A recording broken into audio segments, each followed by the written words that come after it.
자, 김성수 변호사 저거 내용을 좀 보면서 지금 이게 무슨 분묘 발군 및 유골 손괴 혐의 무슨 파묘 얘기 같거든요, 지금요.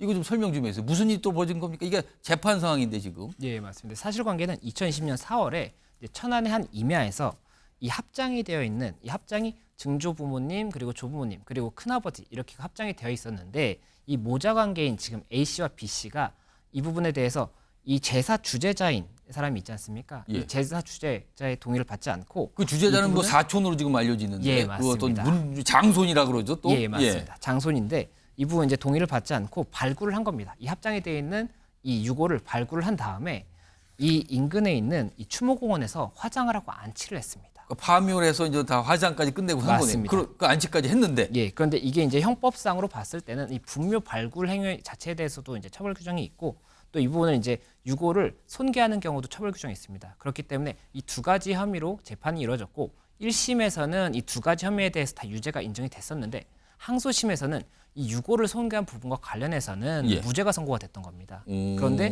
최근 대법원 판결에서는 이 항소심에서 이 부분 무죄를 판결한 부분에 대해서 이 부분은 유골 손괴로 봐야 되는 부분이 있기 때문에 다시 판단을 해야 된다라고 해서 파기환송을 했다는 그런 소식입니다. 그럼 이거는 약간 형법상의 문제인 겁니까 지금? 예, 맞습니다. 이 형법상의 그 분묘 발굴이라든지 유골 손괴에 관한 부분입니다. 그럼 이 모자께서는 왜 이거를 파묘를 한 겁니까?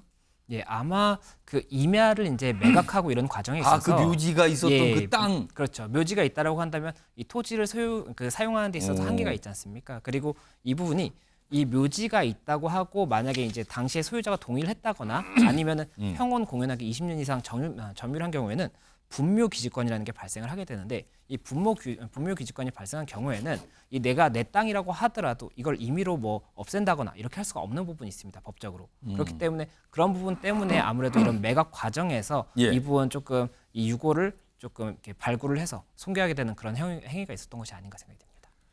그러니까 지금 이게 모자가 있고요. 파묘를 했어요. 그 화장해서 뭐 처리를 한 거고요. 그러고 나서 그 땅을 뭐 매각을 한다 이런 얘기까지도. 그러니까 뭐 이 부동산 관련된 거래 때문에 이루어진 일 같은데 사촌으로 알려진 이 제사 주재자 그러니까 장손이에요.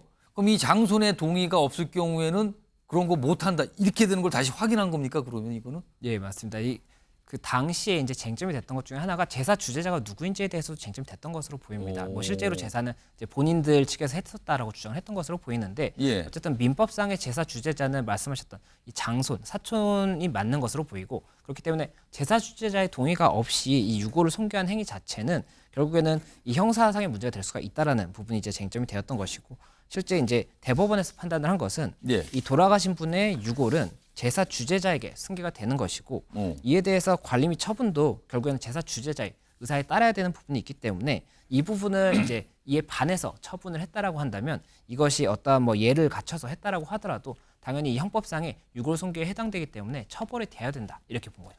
그러니까 그 제사 주재자인 이 사촌형으로 알려진 분과 사전에 저런 거 할 때 소통이 없었던 걸까요? 아니면 뭐 반대가 있었던 걸까요? 그러면 아마 소통이 있었다고 하더라도 이게 결국에는 이 조상들께서 이 계시는 땅이지 않습니까? 예. 그렇게 되면은 그거를 매각하지 못한다 이런 이야기가 나왔지 않을까 생각이 되는 부분이 있는 것으로 보입니다.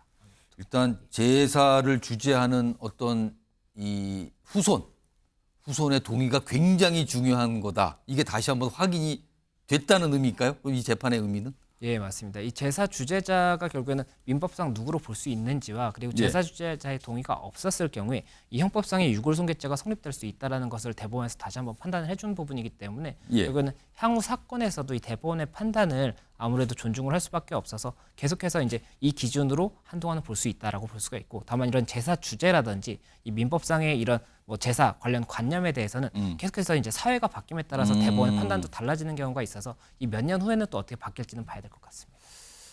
자, 알겠습니다.